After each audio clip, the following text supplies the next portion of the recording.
Okay, let's go ahead and get started. Again, this is Dennis Toddy, Director of the USDA Midwest Climate Hub. I'm usually on here as another panelist on the ag side. I work for the USDA Midwest Climate Hub in Ames, Iowa.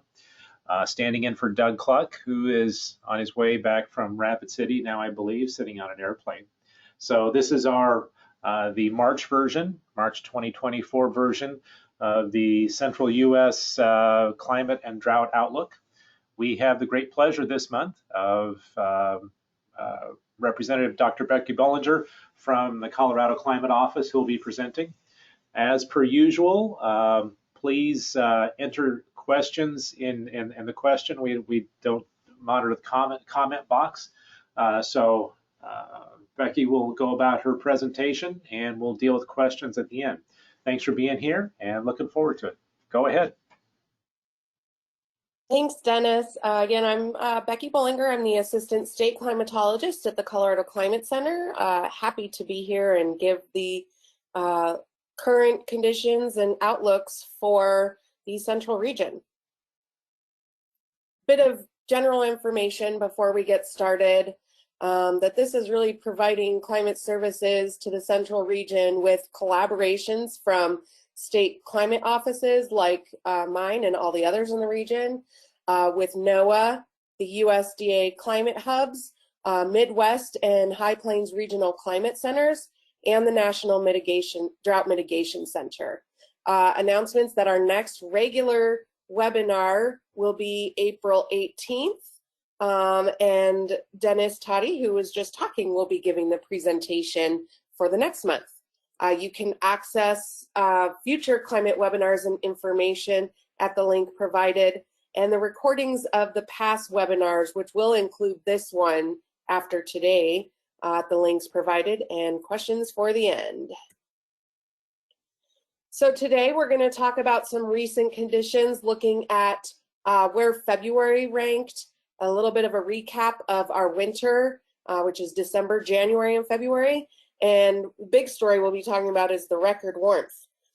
Impacts will be focused on early blooming. I didn't add it here, but we'll also be talking about a lot of the severe weather that we've seen and what this record warmth really means for us.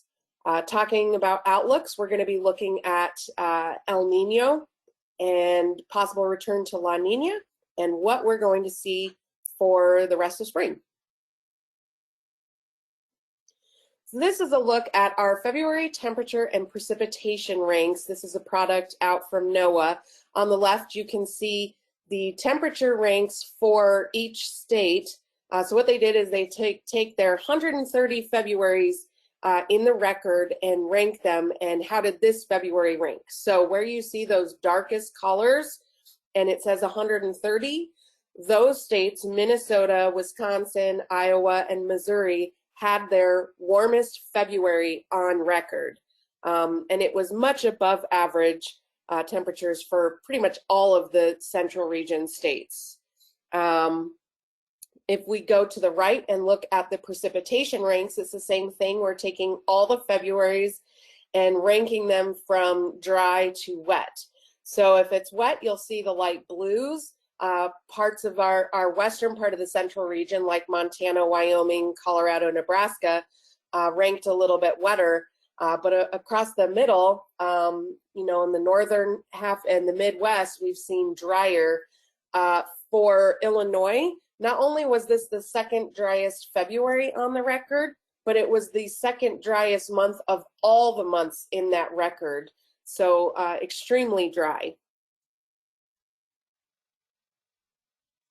Winter temperature and precipitation ranks. So these maps are the same, except instead of just February, we're looking at December, January, February, and now the length of record, because we go back into the previous years, 129 years.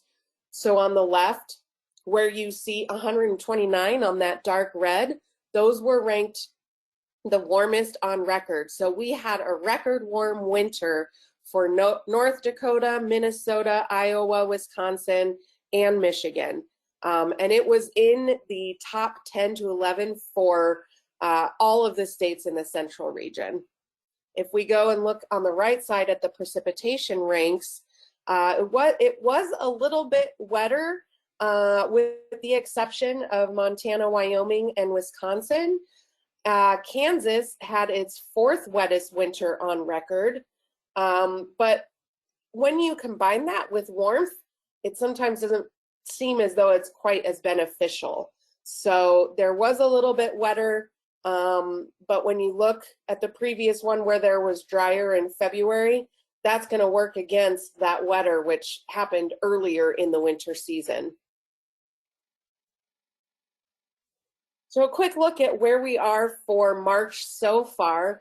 This is looking at the precipitation that's accumulated from March 1st to March 20th as a percent of normal. So if we're above normal, above 100%, you'll see those greens to blues to purples. We see that across the northern part of North Dakota, across much of the high elevations of Colorado, and then a few scattered locations throughout northern Illinois, southern Wisconsin, and into Michigan.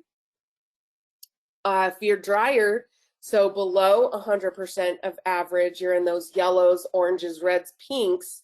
Now we're looking at areas that got less precipitation than they normally would for this time, really bullseyed over South Dakota, northeast Nebraska, much of Minnesota, and a little bit of a section down there in southwestern Kansas. Really of note, if we look around the Sioux Falls area and into southern Minnesota, including Minneapolis, these areas are extremely dry with less than 2% of average moisture for the month. So how have the soils responded basically to these precipitation and temperature patterns that we've seen? We've got a mixture of normal soil moisture with some wetter, which would be the greens, and drier, which would be the oranges and reds across the western part of the central region. Pretty much a mixed bag. As we move further east, we see a prevalence of those drier soils, particularly into Iowa, down in Missouri and southern Illinois, even down into Kentucky and Tennessee, and across Indiana and Ohio. Pretty normal soil moisture, though, in Michigan.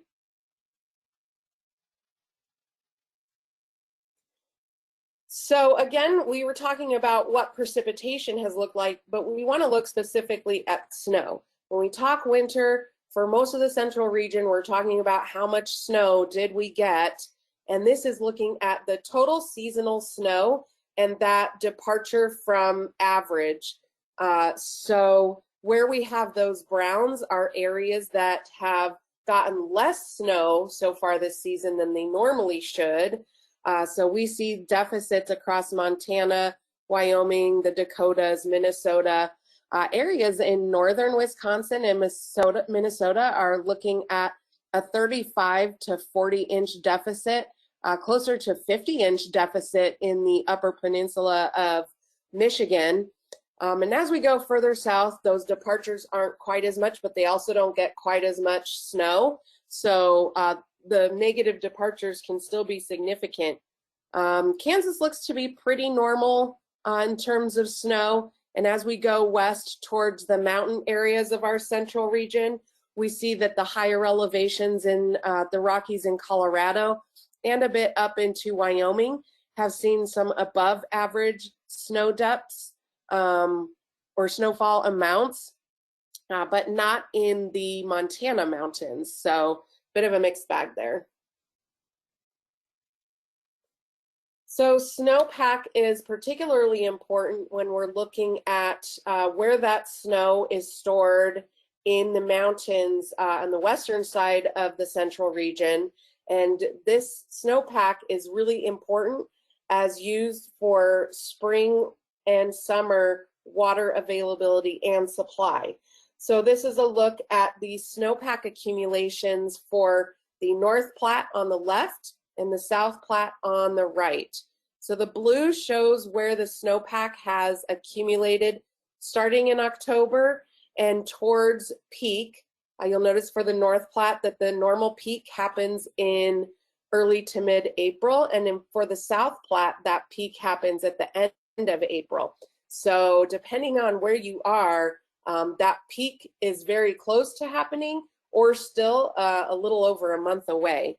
But when we look at both of them, not above average, but pretty close to average, you can see some big accumulating events happening in January there. And also we've had some consistent and decent accumulations in February and March for both of these basins. So a little bit below average, but not too bad.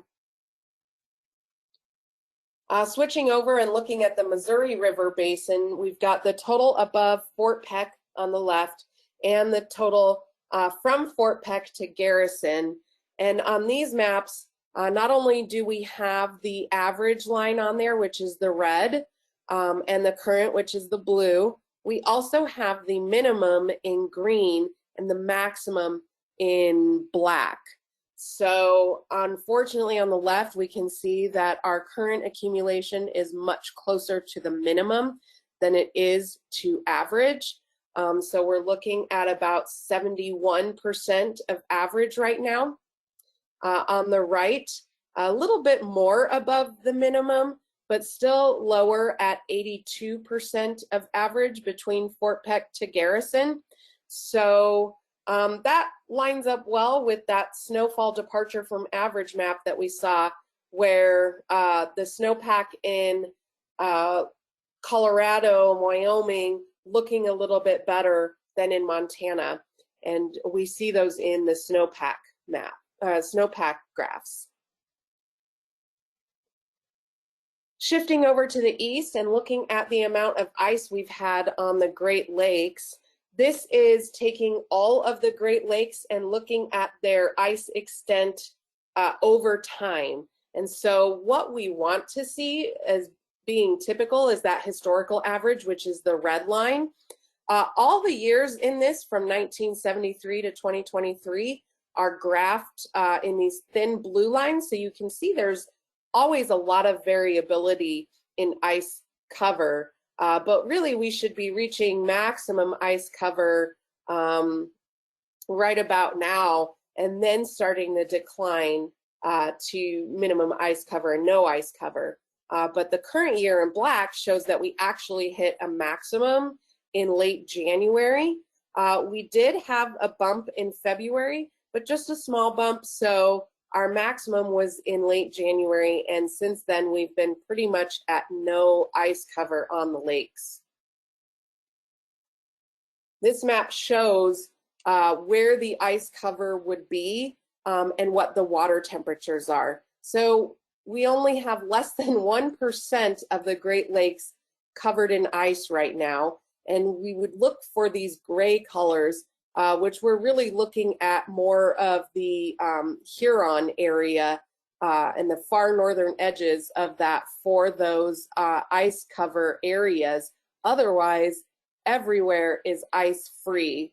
Far northern Superior, but otherwise everywhere is ice free. And we're actually looking at temperatures through much of the Great Lakes region where the water temperatures are around 40 degrees.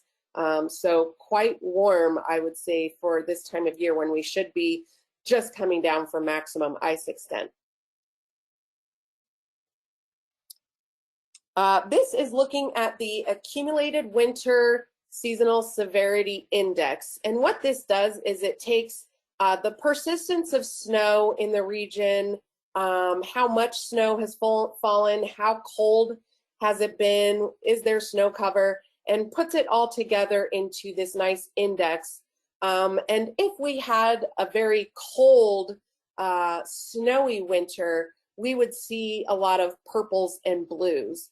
Unfortunately, here we're seeing a lot of the moderates and milds. Those are the orange and red dots.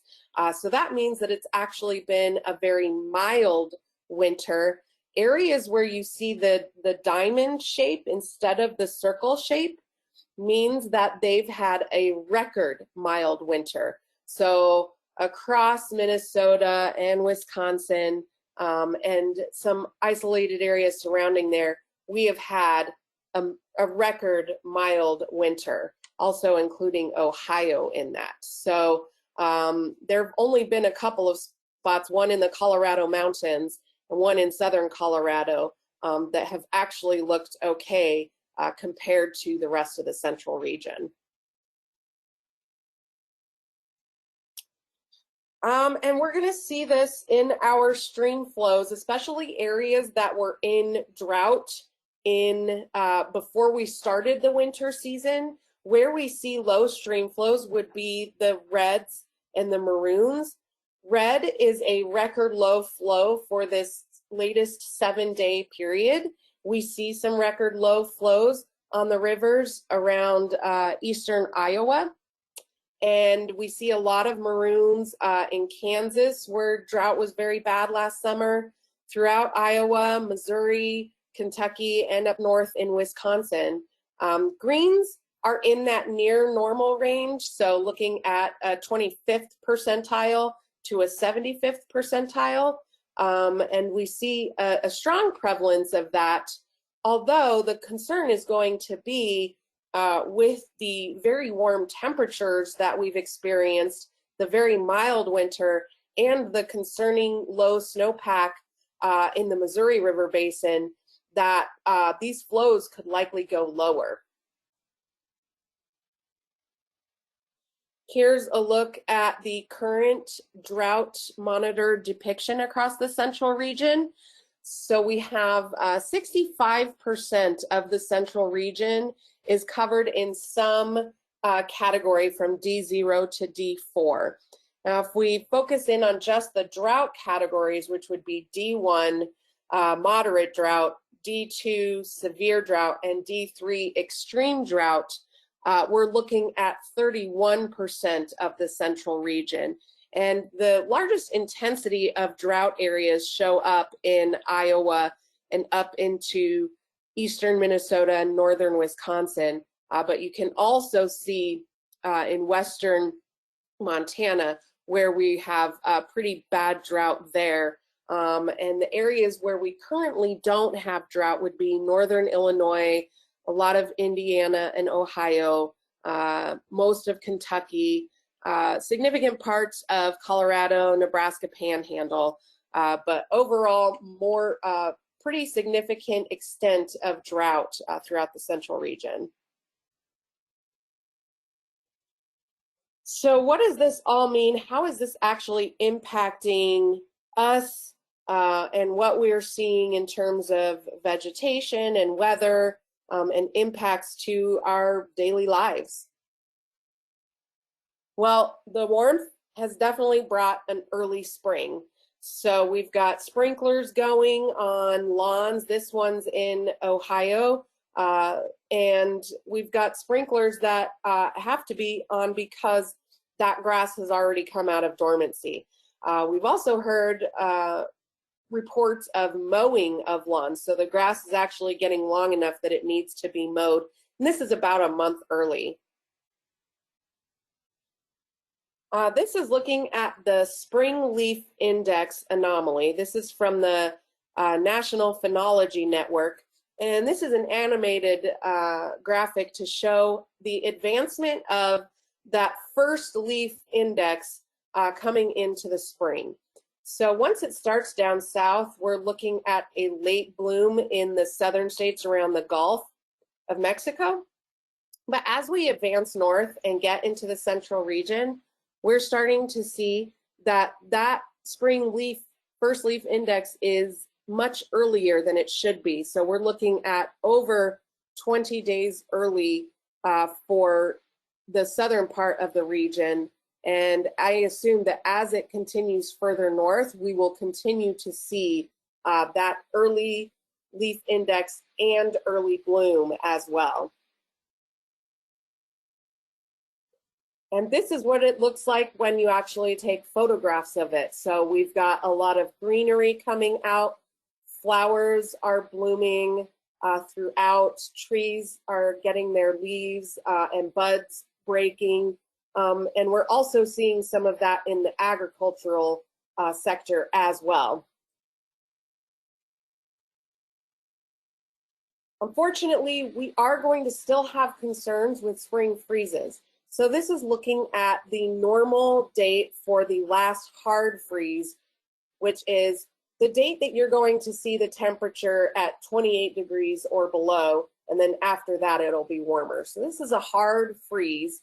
And if you look in the southern part of the region in Missouri, Kentucky, those southern areas, they would typically be seeing their last hard freezes in the next 10 days. And everywhere north of that, their hard freeze dates that typically happen are happening much later into April. And as we get into the northern parts of the region or the higher elevations, even into May and to June. So we still have a lot of cold weather to go. And this is kind of an interesting dichotomy here, is that we've been talking about record warmth, how warm it is, but the fact of the matter is we can still have these hard freezes pretty late into the season, and we're not really seeing a lot of strong trends that say that that date is moving earlier. And so there's going to be a risk for all of this vegetation that is coming out of dormancy and that is budding, breaking, that they could be susceptible to a widespread hard freeze event. We've also seen quite a bit of severe weather across the region. Well, at least part of the warmer regions that, you know, can get thunderstorms in February and March. So on the left, we had a nice hailstone happen at Doug Cluck's house a couple weeks ago. A photo on the right is from Missouri Department of Transportation. And this is looking like it could actually be a $1 billion disaster once they finish the assessments of the large hail and destruction that occurred just in the last week, I believe, to a lot of cars. We've also had a lot of tornadoes. Interesting for Ohio is that 18 tornadoes have already been reported before the official start of spring. There was an EF3 tornado, some fatalities, and they also reported a tornado that had a 50-mile long track from Indiana and into Ohio. There was also an EF3 tornado in Indiana, and it had a max width of 700 yards. 38 injuries were reported, and a Taco Bell was completely destroyed. Another interesting impact that we're seeing as we're getting warmer, especially in the areas that have been drier, is we're getting gusty winds that are helping fuel some fires. So we've got some ditch fires in Indiana, grass fires and wildfires reported in Illinois. There's been a 2,000-acre wildfire they're dealing with in Minnesota, and a 70,000-acre fire that's been burning in Lincoln County, Nebraska. All right, we're going to shift over into what the outlook is showing us. First, we're going to start with the next 7 days. So this would be as of this morning and go through next Thursday morning. How much precipitation can we expect around the country? And total accumulations, if you see light blue into purple, we're looking at 1¼ inch to 2 inches of moisture accumulation over the next week. So we've got some decent moisture accumulations expected over areas that are in pretty bad drought right now, particularly Iowa, southern Minnesota, and into Wisconsin. That tapers off a little. Those large amounts taper off a little as you move south, looking at closer to 1 inch or 3/4 of an inch. As we move west, that gets a little bit drier as well, although there is consistent precipitation activity forecasted for the entire region.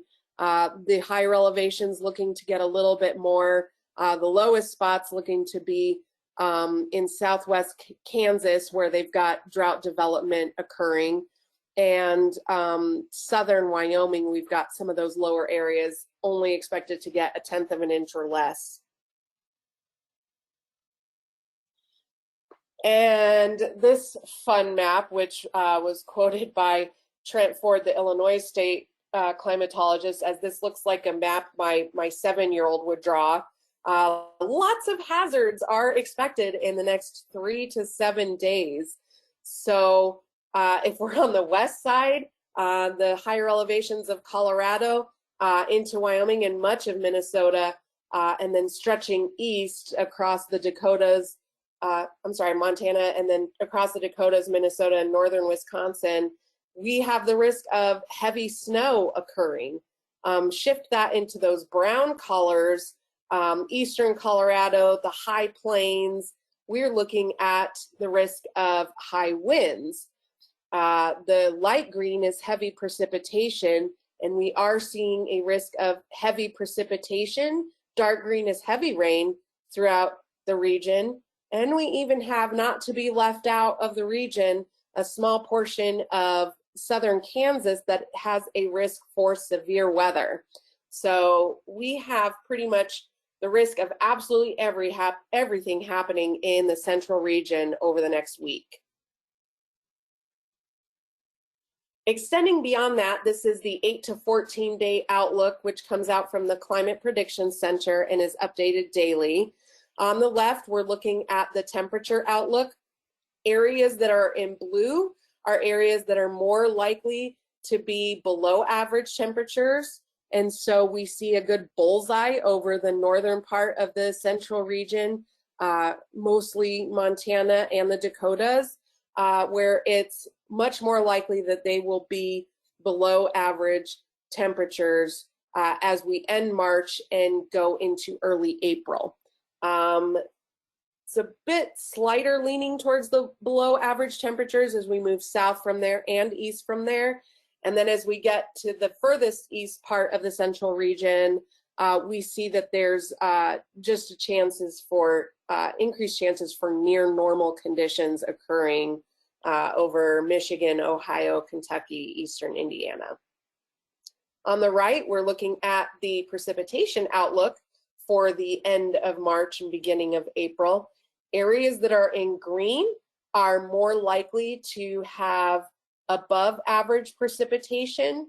The big bullseye now is over the west, over California, but there is a slight leaning to that above average precipitation expanding across the western part of the central region and into the high plains. For much of the eastern and southern parts of the region, it's a very slight leaning. So you still have a good chance of near normal precipitation or below normal precipitation in those areas, and only a very slight enhancement of above average precipitation. A quick look at the hazards that we could see in that period, end of March and into April. There is that risk of heavy snow, a slight risk of heavy snow extending across most of the northern parts of the central region.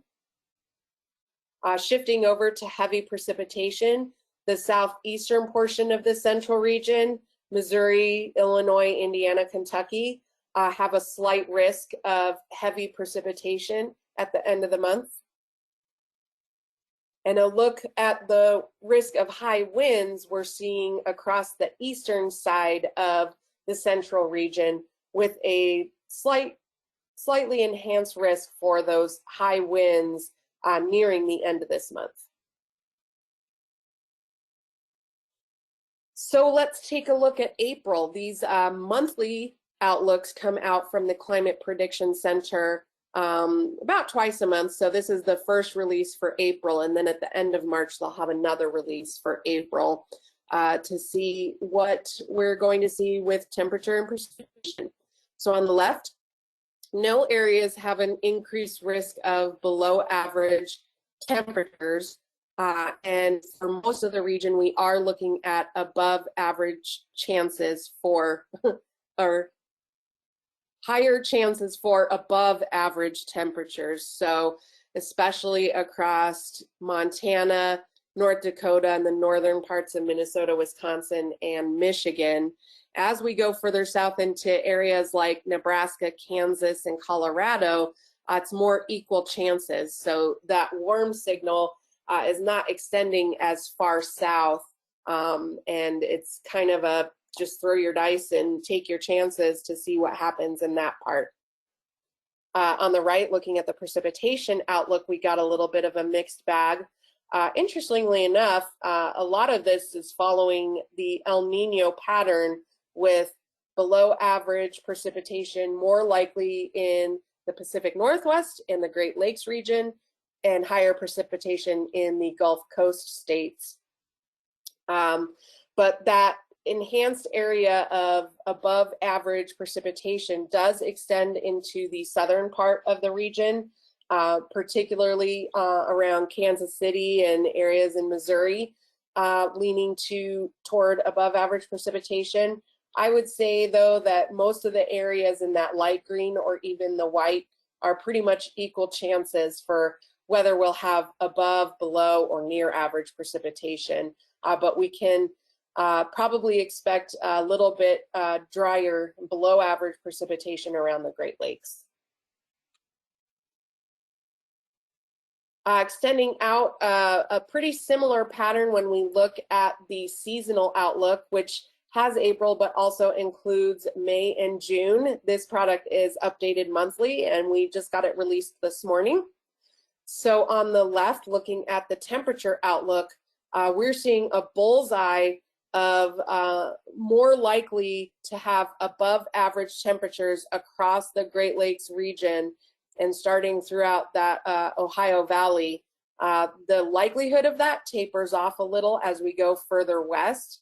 And once we start to get into the high plains and mountainous regions, it's more of an equal chances of warmer or colder or near normal.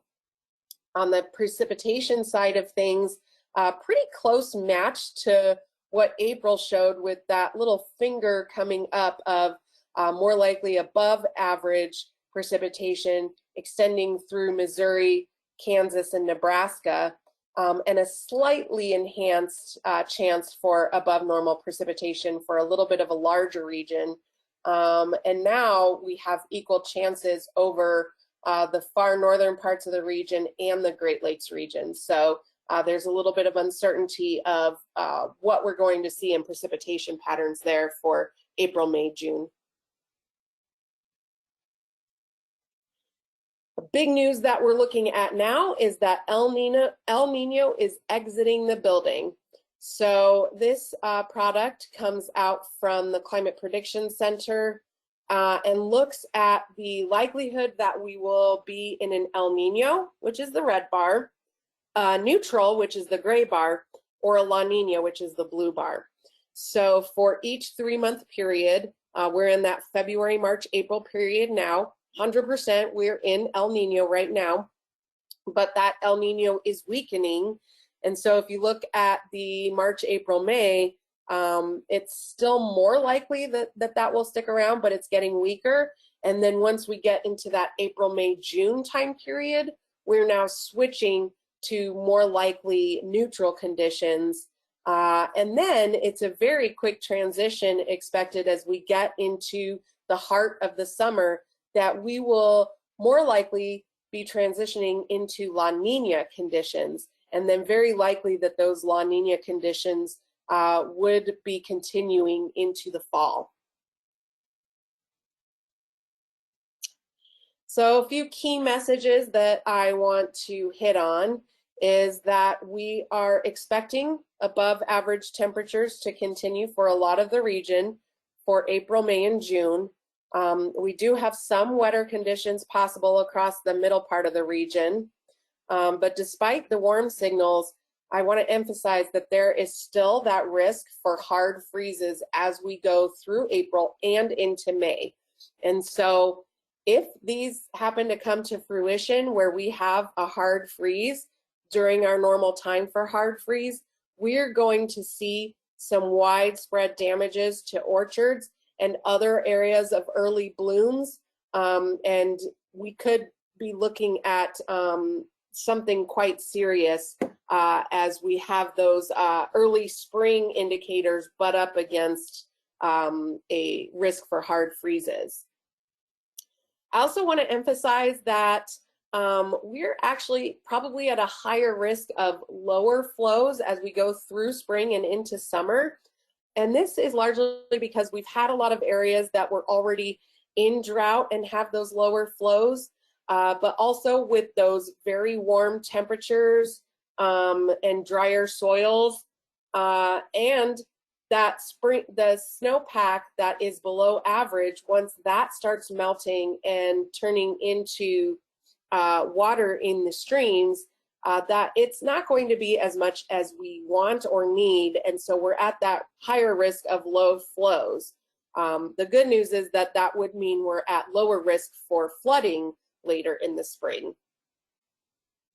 So this rapid transition from El Nino to La Nina is going to be a concern that we're going to keep watching. With that rapid transition, there's the risk of drought resurgence, which could mean areas that are in drought could see worsening drought, and the areas that aren't in drought could see the introduction of drought. And also, there's a pretty strong heat signal over the Midwest during these times of rapid transition from El Nino to La Nina. And with what we've seen already in terms of warm temperatures, that's going to be a concern as we go get closer to summer and into summer, that we're going to have some issues with heat. A bit of further information for you, again, where you can find today's and past recorded presentations, where you can find some of the maps for monthly climate reports and data. Climate Prediction Center link there. The climate portal is at climate.gov, and the drought portal is at drought.gov. You can see who your state climatologist is and contact them by looking on stateclimate.org. And also feel free to visit their regional climate centers. They have a lot of very helpful maps, access to data, and a lot of really useful information. Feel free to contact me after this. Also, be sure to flood the emails of Dennis and Doug because they love that. And any other additional questions you have, you can reach out to the contacts there. And that's all I have. So thank you very much. Thanks, Becky, very much. Well, I'll contest about whether we like having our emails flooded or not. Anyway, appreciate that, and congratulations on CSU winning their first round game in the NCAA men's tournament. Yeah, it's very exciting. Yes. So folks, go ahead and keep entering questions in the question box. We'll deal with those. We did have a few here to touch on. Becky, can you go back to the stream flow map? I think there was a question about these we probably should touch on real quickly. There was a question about lack of coverage on the stream flow map, and just wanted to touch on that real briefly.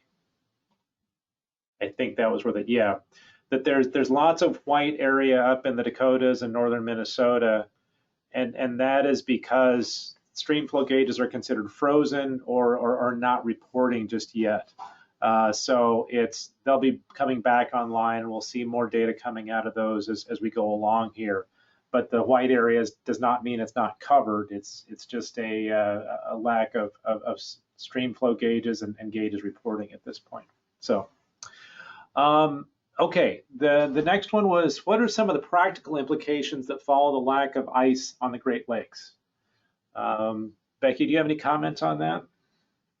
So I would say probably one of the biggest ones that I can think of is that it increases your cloud cover a lot over the land areas, and you have more risk for lake effect snows happening later into the season when you don't have ice. When you do have ice, that lake effect snow risk kind of goes away, and so you can still get those pretty late into the season if it's cold enough and you don't have any ice on the lakes. As far as going into the spring, I'm not sure if it's going to have any implications, except probably higher evaporation rates might mean more humidity. I don't know. Do you have anything to add, Dennis? You touched on all the things I thought of. Even in the winter, we've been warm enough this winter that we typically don't think of evaporation or evapotranspiration as a big issue during the winter, but we've been warm enough that we probably lost a little bit of evaporation. A practical one is probably transportation has been able to continue because we don't have lake ice to deal with. I'm sure there are some ecological issues, but that's lake ecology is well outside my wheelhouse. So we have to have somebody comment on that. But I yeah, don't know if it means we're going to have warmer water. And that, I don't know if that's more conducive to harmful algal blooms or not, but any impacts from warmer water, I think we would be expecting as a risk. sure. Agreed. Agreed. So, okay. Another one from out in your area that is an interesting question. I don't think you showed an actual snow cover map, but that's okay right now. It's a question from Montana. You know, given the situation in Montana, there'd be a concern of March flooding caused by rapid snowmelt. How would a flooding event impact wildfire occurrence, seeing as April will have above average temperatures? So I think we would have, I guess, if you have the rapid snowmelt, there might be issues with minor flooding, but I don't see widespread flooding as much of a concern because the snowpack has been below average for Montana. So you probably have an earlier peak and an earlier melt with those warmer conditions more likely to continue. And if it goes fast, there could be flooding issues, but I don't expect it to extend much further beyond Montana just because there's not as much water in it. Okay, thanks. Oh, and then I guess I didn't touch on wildfire. Is that going to have an impact on wildfire? I know for our forested regions, where we have earlier snowmelt and that snowpack exits and there's no more snowpack, and you've got the warm, dry conditions replacing that, you could be at increased risk for more wildfire activity in the late spring and early summer. And then areas where the snowpack is a little bit more decent further south should have more normal expected conditions for wildfire season. Following up on that, there was a question about the regional wildfire fire outlook and has it changed since the last update in February? I don't think we showed that. I didn't even think about that. I'm trying to, I can bring up. But while you look for it, definitely a lot of partners Becky mentioned several of the fire issues that have occurred in the areas that did not receive much snow in the north. There is concern about the resurgence of wildfire up there. Even I have no outside. wildfire maps. Yeah. What's that? I have no wildfire maps. Even to the east, there were reports of several wildfires out west or out in the eastern part of the U.S. From what we've seen in the way of the outlooks. So let's see.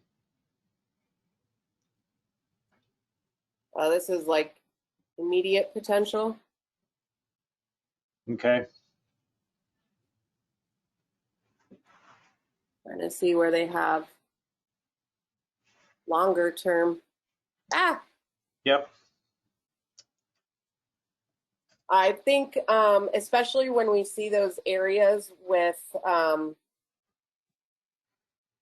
warmer temperatures, and especially when we have a hazard showing high winds.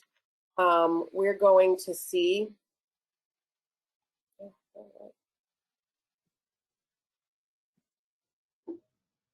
as we watch this hazards map, I think we're going to want to very much focus on these areas that have high winds.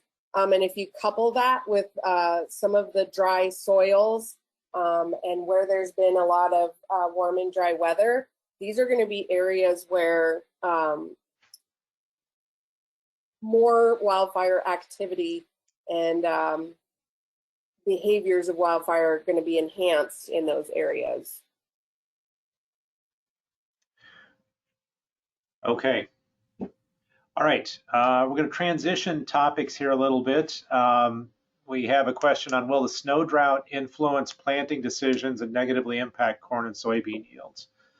The snow drought area is bigger outside the main corn and soybean areas, so there's really not too much of a relationship. And in fact, the lack of snow and the dry conditions probably are going to encourage people to plant earlier.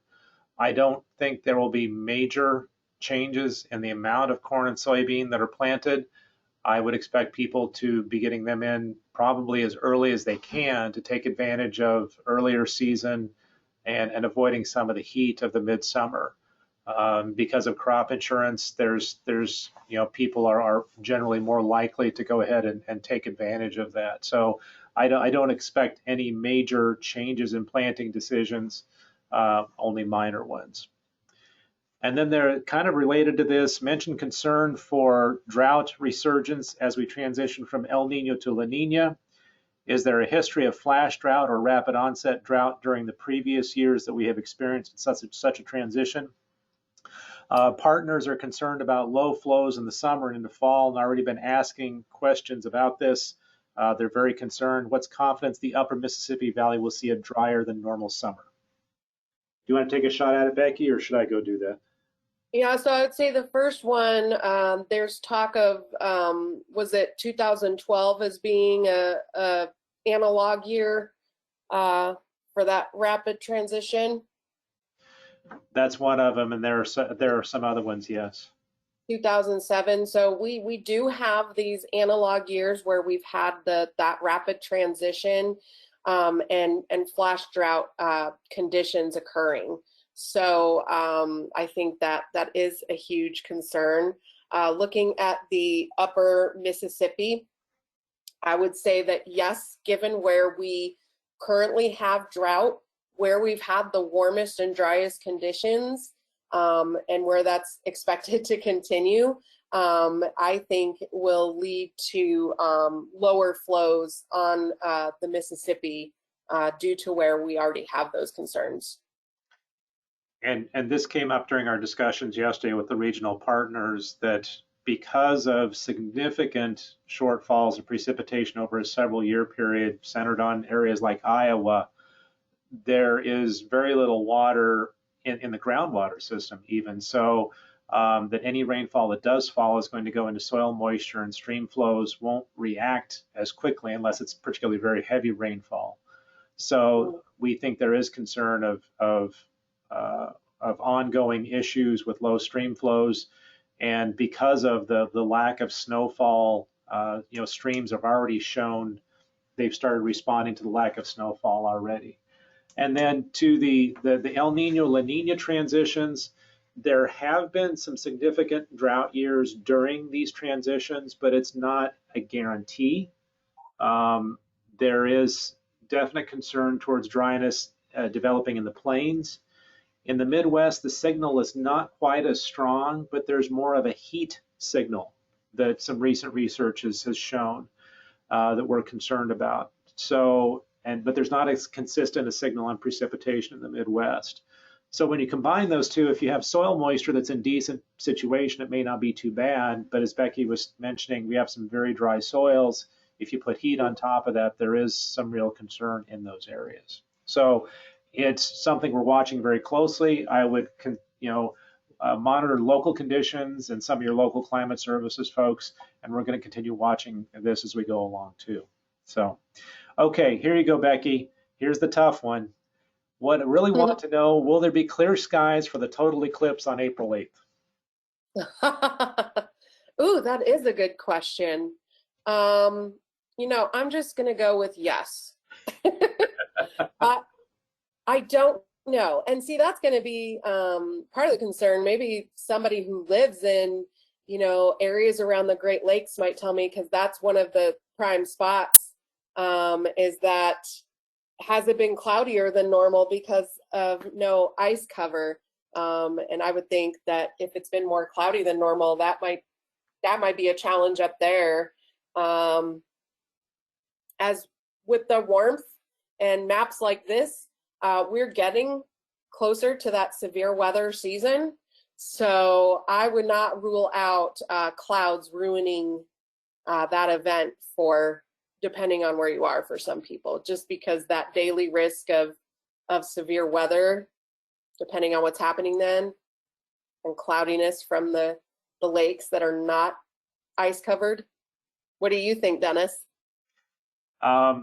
You've done a great job as a climatologist. You said, yes, there is going to be sun, and no, there's not going to be sun. And yeah, we're too far out to be able to say definitively, unfortunately. So anyway, so yeah, one more question just came in here. Is there more of a correlation between the change from El Nino to La Nina with dryness if the change happens more quickly?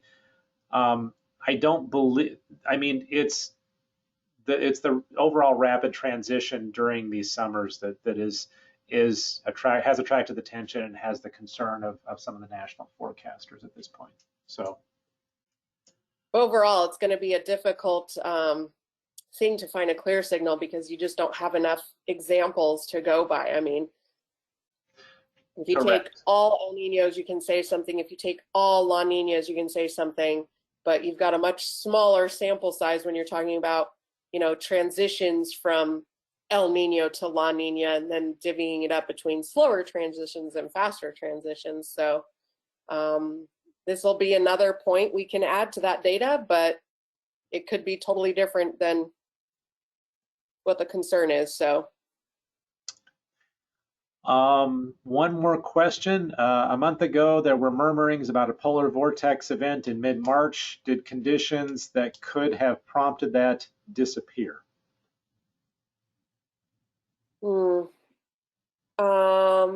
yeah, I don't know the answer to that. I mean, polar vortex forecasts are problematic because there are hints that they can happen exactly where that shift in polar air, could be over the U.S., could be over Europe, could be over Asia. So it's really hard to say. We are seeing a shift that we're going to be having colder air, like she showed in the 8 to 14 day outlook over the next couple weeks, but not to the severity that we would think of a polar vortex outbreak. So. All right, I see no more questions. Becky, anything else you want to include here at the end? That's it for me. Thanks for all the questions. Great, yes, lots of great questions, lots of great discussion. So thank you very much, Becky.